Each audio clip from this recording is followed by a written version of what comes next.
Redstone Akademisi'nin 5. dersine hoş geldiniz. Bugün Redstone'da acemiyi ustadan ayıran en önemli şeyi öğreneceğiz. Yani nasıl daha iyi kablolama yapabileceğimizi öğreneceğiz. Sinyali yukarı nasıl taşırız, aşağı nasıl indiririz, onlarca kabloyu birbirine karıştırmadan nasıl yan yana götürürüz, hepsini en ince detayına kadar anlatacağım. Tekrardan hoş geldiniz. Ben Berat Ronik. Bu dersin sonunda Redstone devlerinizin sadece çalışmasını değil, aynı zamanda profesyonel ve temiz görünmesini de sağlayacaksınız. Hazırsanız dersimize başlayalım.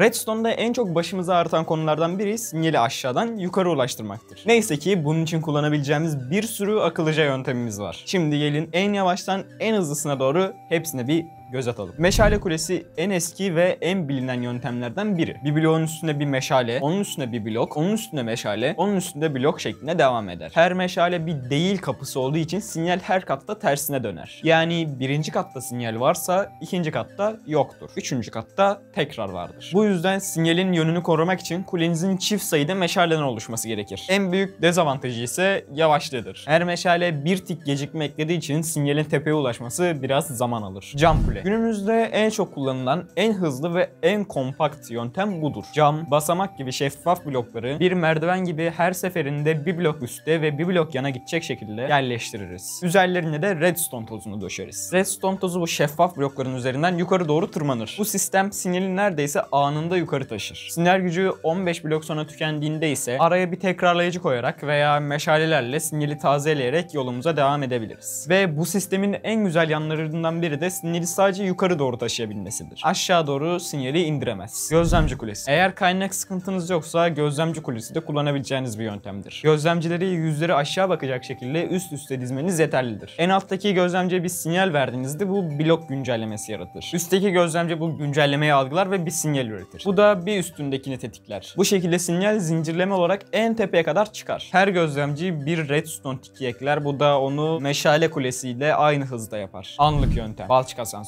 Peki ya sinyali anında neredeyse sıfır gecikmeyle yukarı taşımak isterseniz? İşte o zaman devreye pistonlar giriyor. Yere bir yapışkan piston koyun. Üzerine istediğiniz yüksekliğe kadar, en fazla 12 tabi, balçık veya bal blokları dizin. En tepeye de bir redstone blok koyun. En alttaki pistona sinyal verdiğinizde piston bütün sütunu anında bir blok yukarı iter ve en tepedeki redstone bloğu hedef noktayı anında güçlendirir.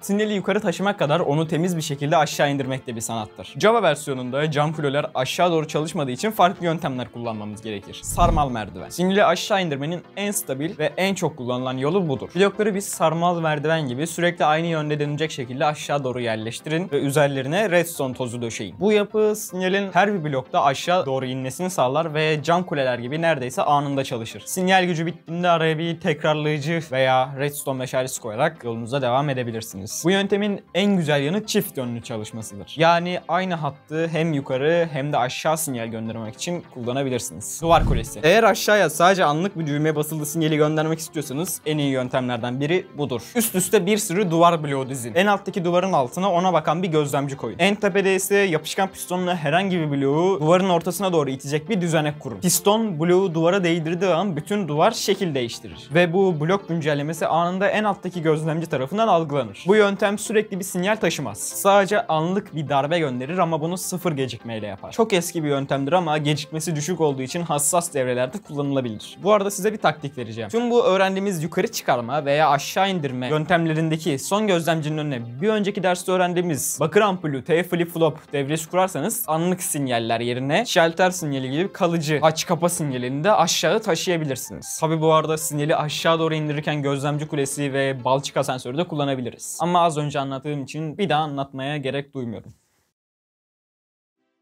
Tek bir sinyali taşımayı öğrendik. Peki ya onlarca farklı sinyali birbirine karıştırmadan aynı anda taşımak istersek? İşte burada devreye veri yolları yani bus sistemleri devreye giriyor. Dikey veri yolları. Çoklu sinyalleri taşımanın en temiz yolu onları üst üste dizmektir. Sinyalleri yukarı taşımak için yan yana birden fazla cam kule inşa edebilirsiniz. Aşağı indirmek için de yan yana birden fazla sarmal merdiven kullanabilirsiniz. Kesişen yollar. Eninde sonunda bir kablo hattını diğerinin üzerinden geçirmeniz gerekecek. Eğer tek bir sinyal hattını kesiştirecekseniz çözüm basit. Birini bir blok yukarıdan, diğerini de aşağıdan geçirirsiniz. Ama eğer birden fazla yolu kesiştirecekseniz daha akıllıca bir çözüme ihtiyacınız var. Bunun için her bir hattın kesişim noktasına tekrarlayıcılar koyarak bir kavşak inşa ederiz. Tekrarlayıcılar tek yönlü olduğu için A hattından gelen sinyalin B hattına sapmasını, B hattından gelenin de A'ya sapmasını engellerler. Bu sayede birden fazla yol birbirine hiç karışmadan kesişebilir.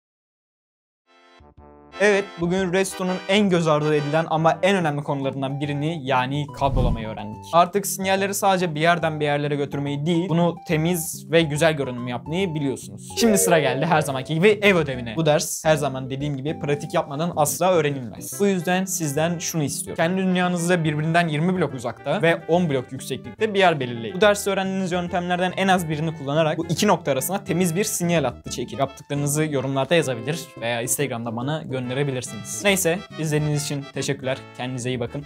Hoşça kalın.